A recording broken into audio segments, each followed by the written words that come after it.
right now, we've got a time constraint coming ahead. So this is why I'm so thankful that you were able to come tonight to talk about some of those things, because as they often say, the devil's in the details. And, Catherine, yes, one of the things Commissioner Smith also mentioned, can you put it on? one of the things that was also mentioned by Commissioner Smith is it's not just Siesta Key, guys.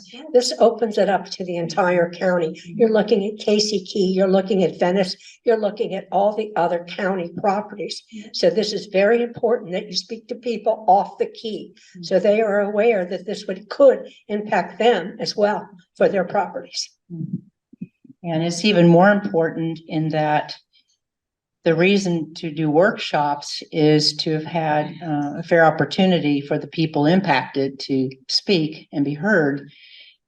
And one of my first thoughts is, I don't believe that is true about what's coming ahead. So, be that as it may, I'm going to ask Bob to come next, because he has some very specific things after we spoke at the Venice BCC meeting. Yes. Was it ever determined whether or not if you were registered to the first one that got canceled, you were automatically registered? You are not registered, you have to re-register.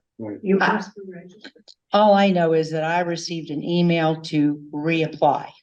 But if they had your email, because you had registered before, they would have sent you the invitation to do it again. And I did. I think we all did. The ones of us that had registered the first time.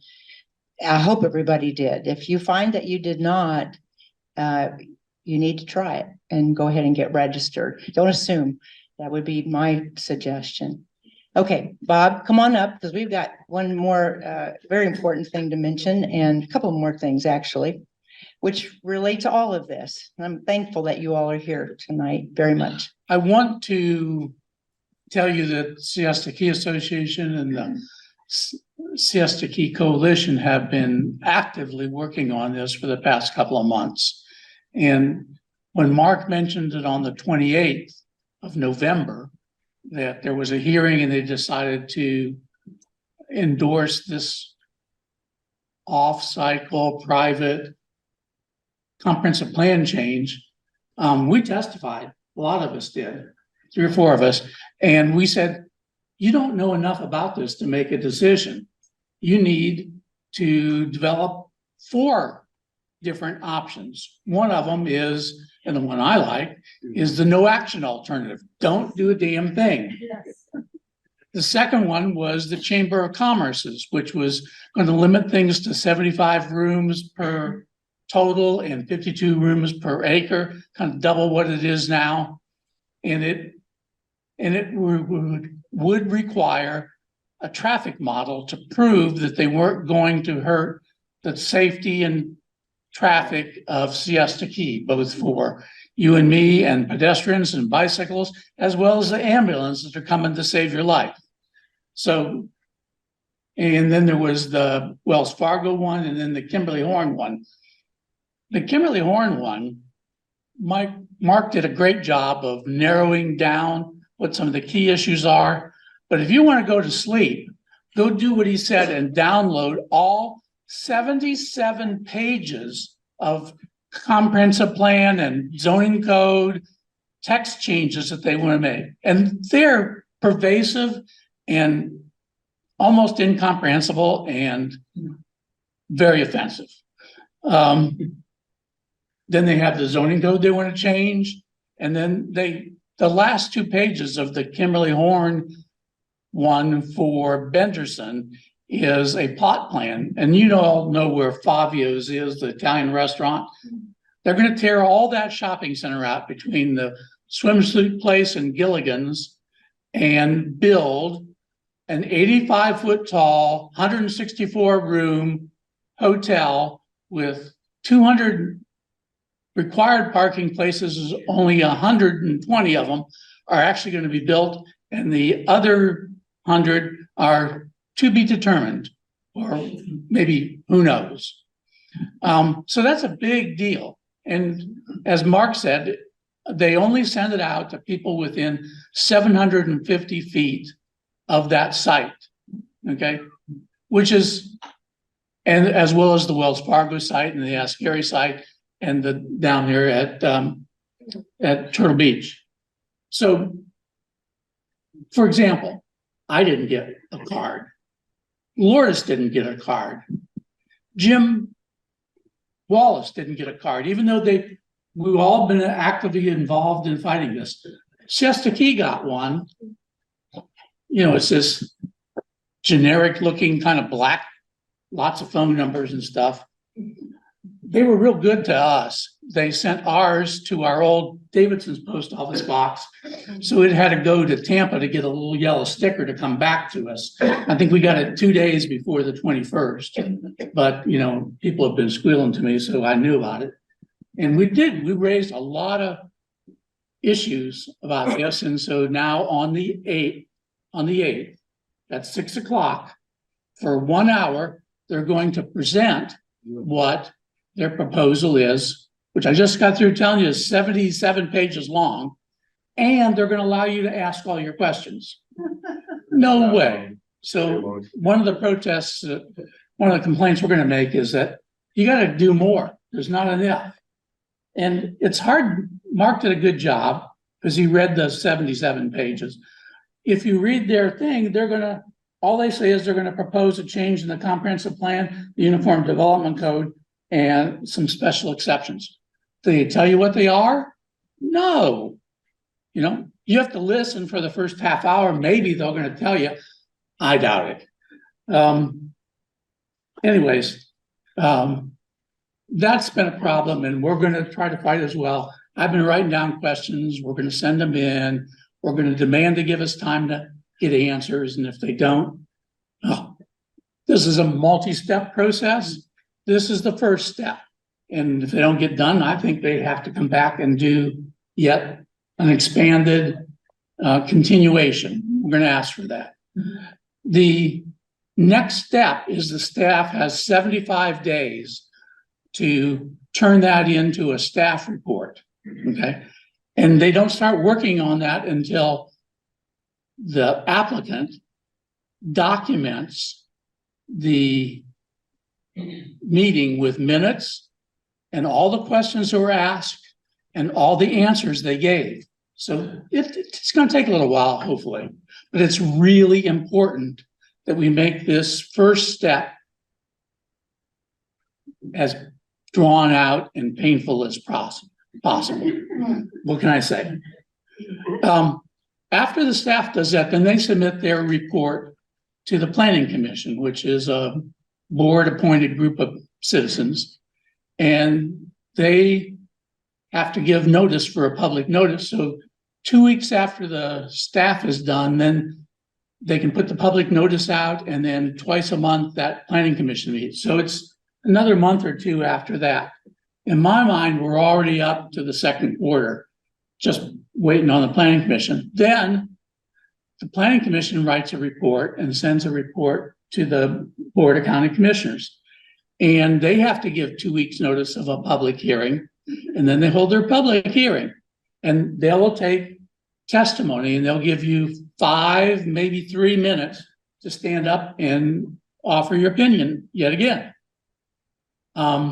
And then they'll take a vote, and they can either reject it, they can send it on, or they can tell them we need more information.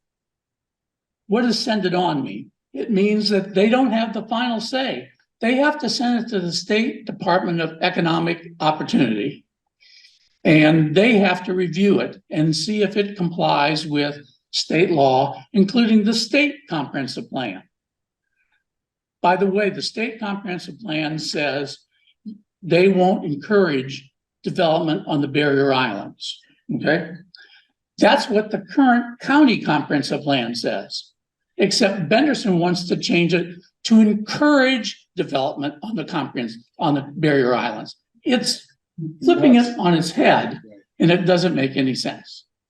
So once they're done, then it gets sent back to the BCC, and they read the comments and everything, and then have, after 2 weeks' notice, yet another public hearing. I contend we're into the fall by then, but we'll see. And if it gets passed, then within 30 days, somebody might sue them like they did the last time. And after a year and a half, both the State Department of Appeals and the district court can overturn that. I think it's more likely this time to go what's called DOA, which we got a huge, Lourdes got a huge favorable ruling there. Unfortunately, it's not final. Isn't that amazing? We're trying to change something because of a decision that isn't even final.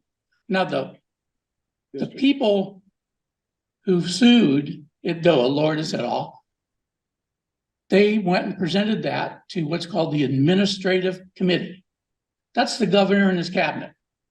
And they said, it's too close to election time. We're going to wait and see what the district judge does. So they did, and they haven't ruled on it yet. Now, the district judge ruled in October, and he ruled again this week on fees and stuff like that. But that's finally done. But the governor is not ready to make his mind up, it appears, on this. I don't know how you can go change something when it's under appeal, but here we go. The other thing I wanted to say is that we were also working for you on December the 12th.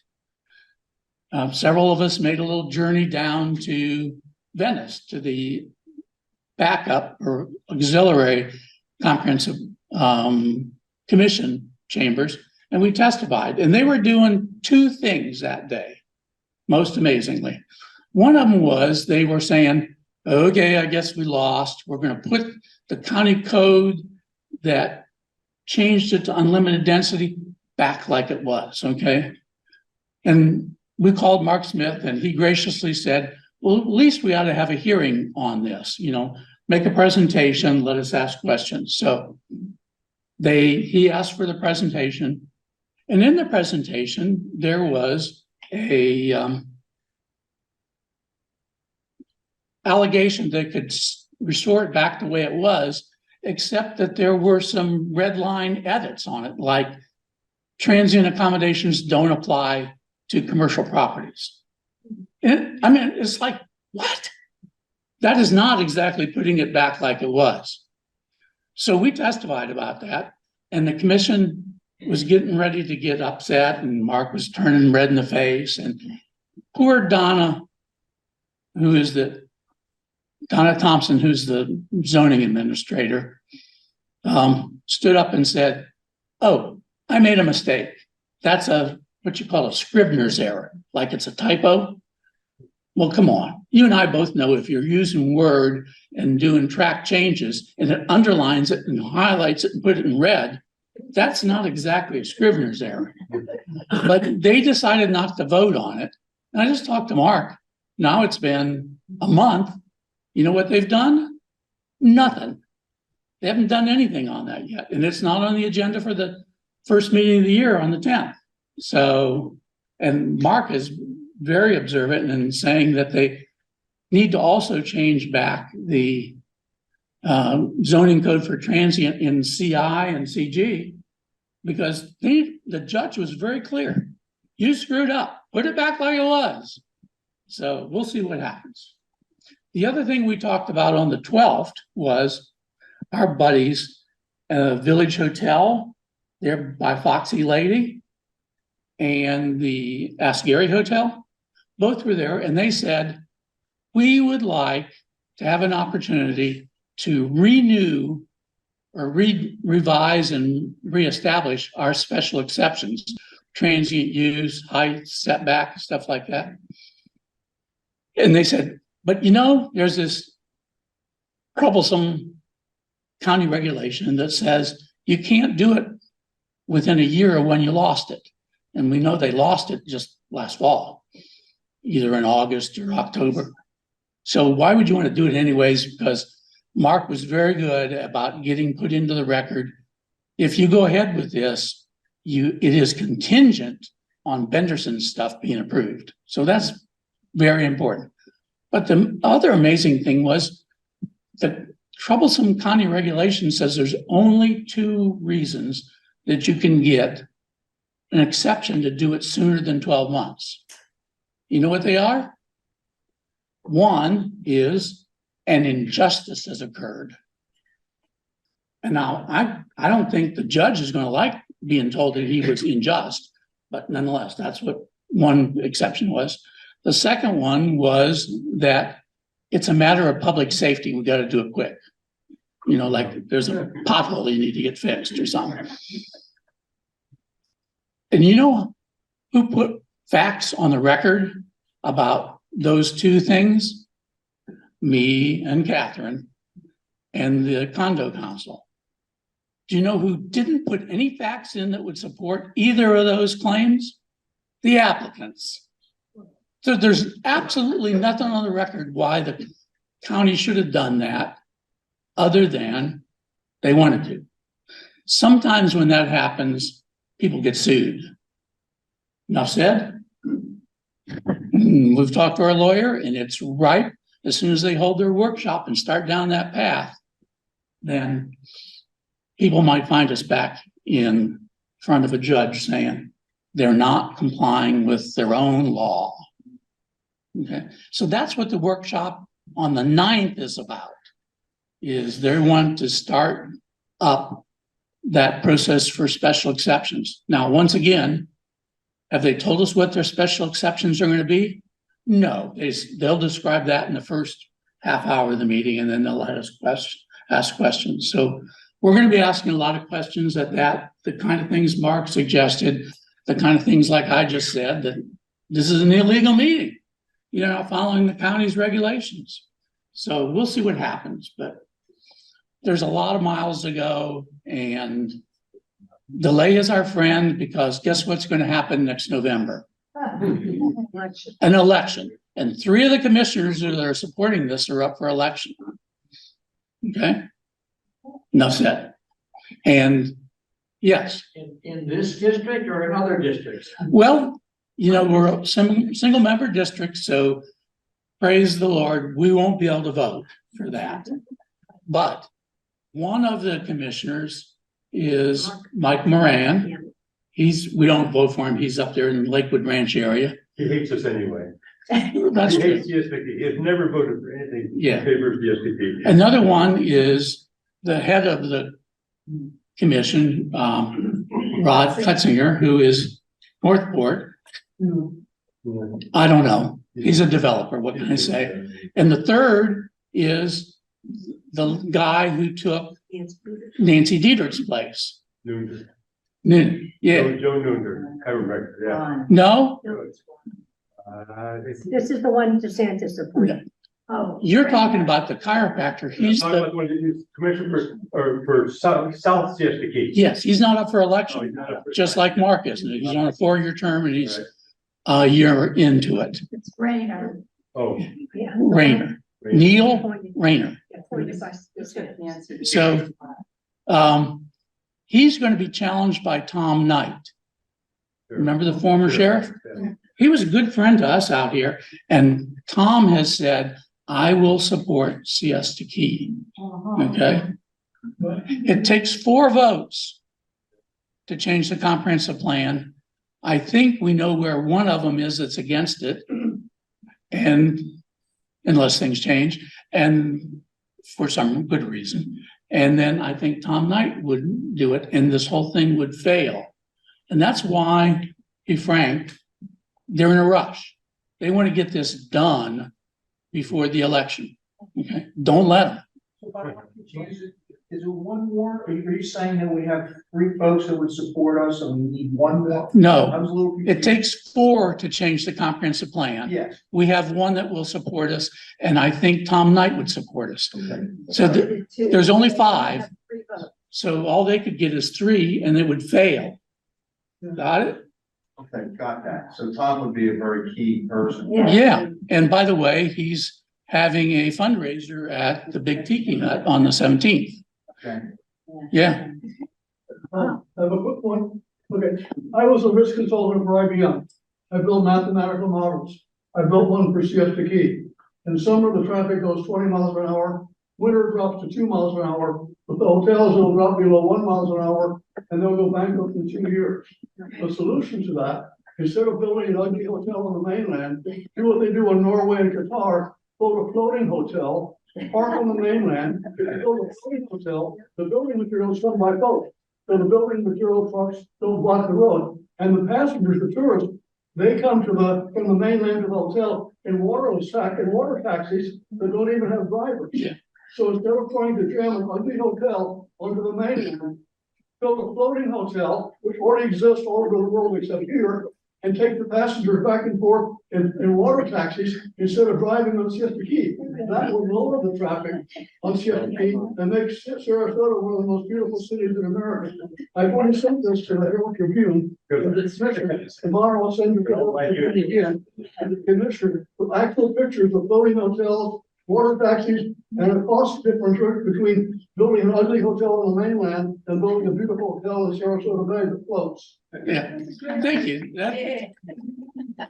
You know, like we said back on the 28th, there are a lot of alternatives, including doing nothing, which would make me happy, but whatever. But it's really important that on the 8th, you come talk about the comprehensive plan changes.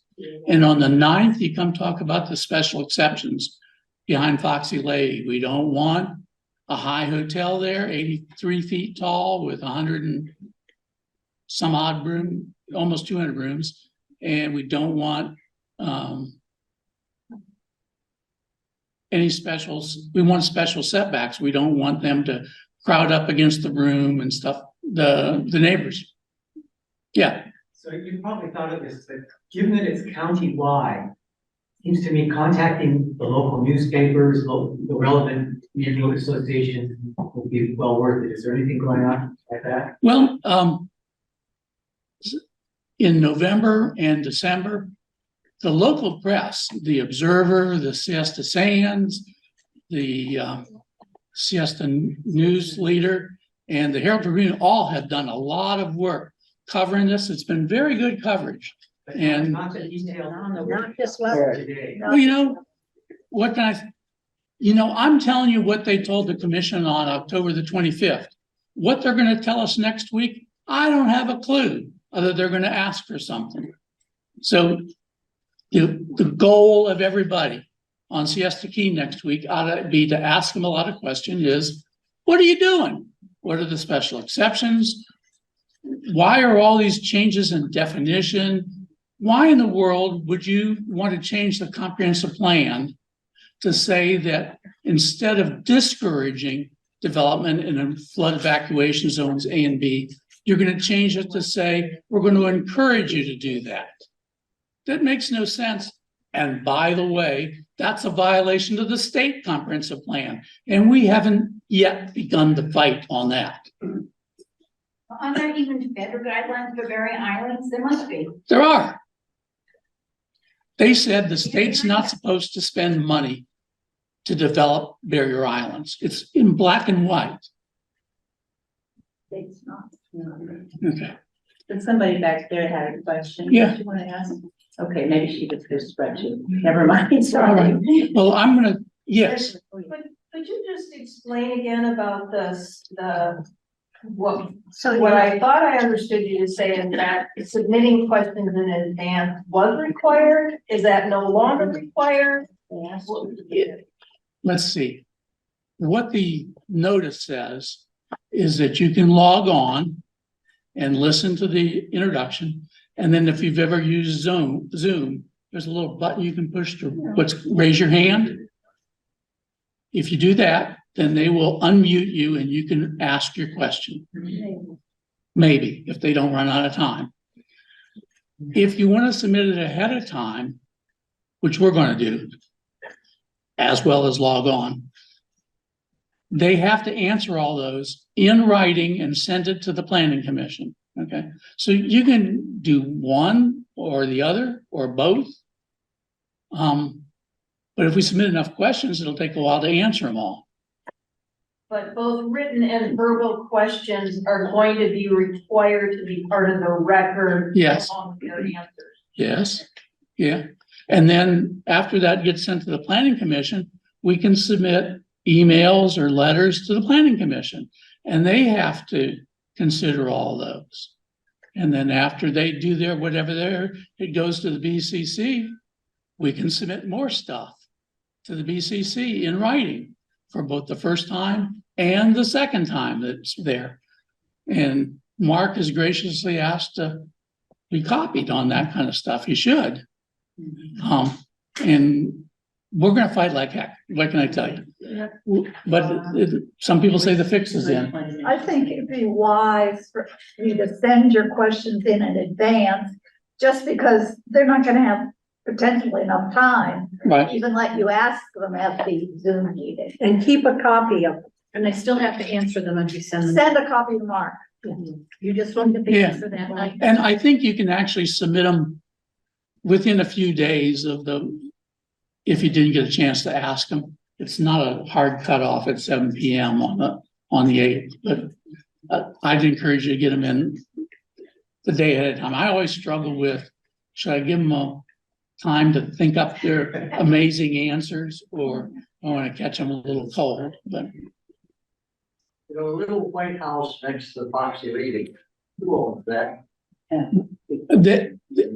A guy owns that, and he has leased the land to Robert Anderson to build the hotel. So that's going to go away. And the 2 houses that are there, he owns that land too. But he's leased it to Robert Anderson to build a hotel, but not Foxy Lady yet. Have a comment, not a question. I never hear anything about the infrastructure on the key, how this is 163 more toilets, 163 more showers, the sand that's gonna go through our pipes and ends up being like glass in the bottom of those pipes. That no one ever talks about that tax as well. They always talk about traffic and number of people, but not the actual sewers and water facilities that, I know they were upgraded, but they weren't upgraded for 5 hotels. No, well, and That's a good question to ask. very good question to ask, and storm. ask where the stormwater is going to go. You know where the stormwater is going to go from those 2 hotels? Into the Grand Canal. Oh. Grand Canal. And the only thing they're going to do is they're going to have to build a holding swimming pool underground to hold an undisclosed amount of water.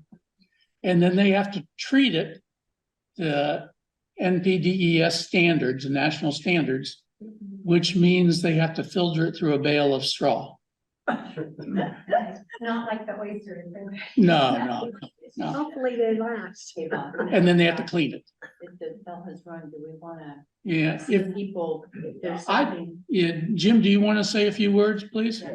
why don't we introduce water rooms? If they come in by truck, it will be dredged.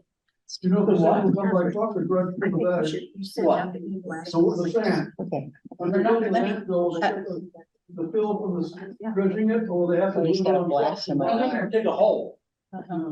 Let me also just let you all know, we're aware that it's 6 o'clock. And we don't mind staying for a few minutes longer if you don't, but if you need to leave, don't feel, don't hold back if you need to leave. Jim Wallace, who is very eloquent, will stick to his written comments, and he has something that's very important to say. Go ahead. Yeah, that's, I would like very much, to share some thoughts with you. I spent quite a bit of time. What's going on with the mic? Mic closer. Okay. Testing 1, 2, 3. Testing 1, 2, 3. Can you hear me? Okay, I'm gonna share some thoughts with you. I started worrying about this issue on Siesta Key back in 1998. I think I've spent more money than anybody, maybe all combined, on my own pocket to fight these lawsuits. I'm getting a little sick of it, but I like a good fight. And this is what I've tried to tell you here. And I wrote an email to Catherine and Bob earlier this week, and they liked it because what I was trying to do is write something that if we had the press here, they would understand what's coming our way. and it's not good. So let me just go on with this and not waste your time. Earlier this week, I sent an email to Catherine and Bob, headlined 2024 is a critical time for Siesta Key, and Siesta Key Association must continue to be heavily and constructively involved. They asked me to just read it to you so as to make clear why I am still involved in supporting litigation. My email began, Bob and Catherine, please see the attached Siesta Sand summary and the situation/outlook for Siesta Key. Then please just imagine the situation on Siesta Key with 4 new hotels going up on the Key, plus construction of an all-new roundabout at Beach Road, Midnight Pass, plus Siesta Promenade construction requiring a new signal and Avenue B and C being made operational, all going on at the same time. Imagine what just building the Ask Gary Hotel and parking garage on Old Stickney Point will do to Midnight Pass Stickney Point intersection. In particular, continued living on the south end of Siesta Key will be very dangerous. If any or all of this comes to pass, it will be a nightmare, and people will die solely because of this madness. The impact on emergency vehicles, by which I mean medical and fire trucks, travel times would be enormous. It must all be stopped. My view and that of my legal team is that Siesta Key's current comprehensive plan, which would legally block all of this development, but the roundabout cannot be altered even by a supermajority vote, at least with respect to the no change in intensity clause that's in our current comprehensive plan. If not, just look at the incredible damage that would occur both immediately and over time. The character of the entire Key would change and fast without due process. A BOCC approval of such changes seems grossly inconsistent with the 2 courts' recent rulings regarding Siesta Key's comprehensive plan. That was the end of my email to them. I want to say that nobody believes that these court rulings aren't done. Nobody's appealing them. They're done. Right now, we have 2 courts that have independently come up with what our comprehensive plan in the March 13, 1989 Sarasota Comprehensive Plan that relates to Siesta Key. That's our plan. It specifies no change it specifies the specific densities. One says 26, another 36, DOA versus the sister court and so forth. But we have right now a comprehensive plan that we should keep. We should keep and fight like hell to keep it. No one that I have subsequently forwarded this email that I sent to them has disagreed with my arguments. That includes lawyers, okay? Lawyers.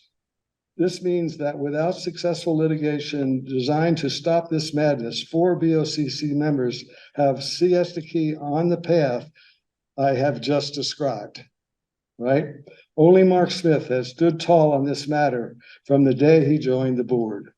To make a long story short, to stop the total destruction of the Key as we know it today, litigation must do 2 things. First, new litigation must permanently stop developer recommended changes to Siesta Key's current comprehensive plan that involve removal of its density intensity related restrictions. That is what they're trying to do, is get rid of the current comprehensive plan, very specific statements on density and no change in intensity. That means no change in traffic. Okay, no change in traffic impacts. Okay, simply stated, today a special exception on the Key or its access roads, and that's really an important statement, and its access roads. Both of these cases included the access roads. Okay, out to 41, think of it that way. Cannot be approved if the project has a significant impact on traffic. Okay, a Benderson workshop on this coming Monday will propose just such a change in the Siesta Key's comprehensive plan. Were you even formally invited? Now, you may have figured out how to get there, but did you get an official? This change to the comprehensive plan is going to adversely affect radically Siesta Key. Certainly everybody on Siesta Key should be noticed. Moreover, people on the mainland that have a desire to get on and off the Key and enjoy its So my point about, we can talk all we want about that damn workshop. What we need to say is it's illegal. Right? It's illegal. And we're gonna be saying that. My attorney will be saying this week on the record to them, once again, you should cancel the damn workshop because it's not legal. You haven't informed everybody. The second critical litigation involves Benderson Siesta Promenade and its required new signal on Stickney Point at Avenue B and C being made operational. If this happens, it will stop east-west traffic dead in its tracks every 85 seconds. I have a legal team headed by Ralph Brooks up and running. We have already filed what's called a Scheidel letter, which puts the county and the developer on notice of our intention to litigate this matter. If we win, the Scheidel notice forces all the roadway changes that were made, you've seen up there, well, they'll all have to be put back where they were at their expense. I should note that here that landers, as I mentioned just a second ago, should also be flipping out over their access to the key being made essentially impossible during first season, certainly. The BOCC approval of the Siesta Promenade and its required new signal at Avenue B and C was clearly illegal given Siesta Key's current comprehensive plan. At the session where they approved it, Mark was of course there, and he said to them, "You've been told by essentially my attorney sitting there that you can't approve this project because the two court cases are there, and they say you can't do anything to change it to impact traffic."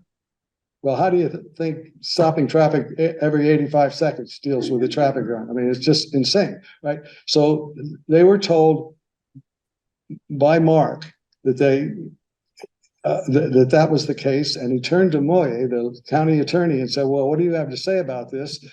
And Moye said, "Sarasota County no longer has concurrency." That means, in effect, a developer is on the mainland, not on the mainland today.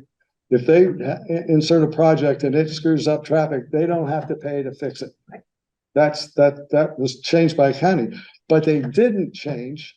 Our comprehensive plan came from '89, not the current plan, after which they changed the comprehensive. So the upshot of it is that his statement to the Board of County Commissioners was bullshit, totally irrelevant to what was before him. So as I recall, it was 4-1 with Mark voting. So we had a 4-1 vote to illegally approve Siesta Promenade. So we have a litigation set up and underway right now to deal with that. So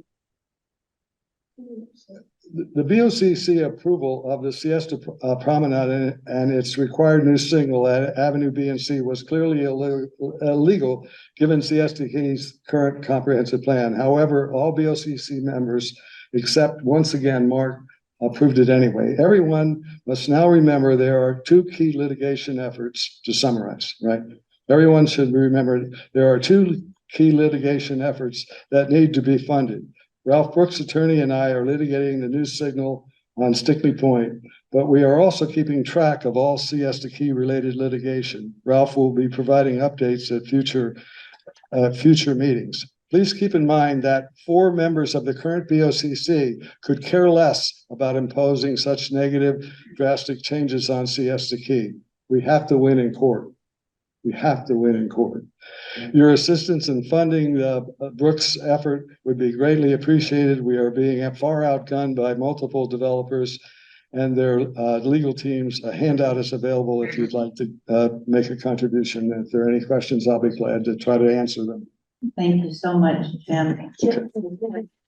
I wanted to just thank you all for staying and listening further. There's a lot of energy in the background, and you'll be hearing and seeing more of it as it's out and about. Let's just put it that way. And I think that you have been good stewards, and we want to keep being good stewards of where we live and engage all of our neighbors wherever they are in this county, which I think is quite exceptional. So we want to keep it. Thank you all for tonight. We'll see you then in a month. Thank you so much.